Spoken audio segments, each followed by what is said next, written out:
Rising star टुनटुन यादव संपर्क बा RJD परिवार से गाने के माध्यम से सीधे चुनौती है टुनटुन विरोधियों को। इस गाने का हर एक लाइन उस इंसान के लिए है जो टुनटुन यादव को बदनाम करना चाहता है, टुनटुन यादव को बर्बाद करना चाहता है।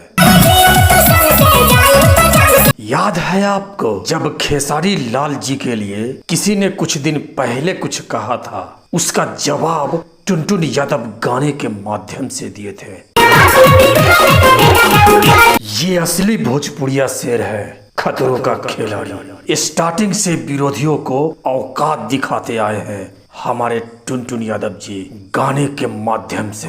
जब किसी सुपरस्टार को अपने सुर पे घमंड था, तब हमारे टुनटुन यादव जी ये गाना लाए थे।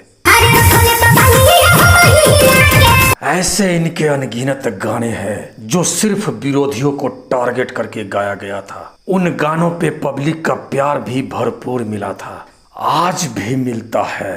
अब ये गाना नए विवाद पे, नए विवाद के बारे में तो आप सबको पता ही होगा। दोनों तरफ यादव है, बट हमारा भाई टुनटुन यादव झुकेगा नहीं साला।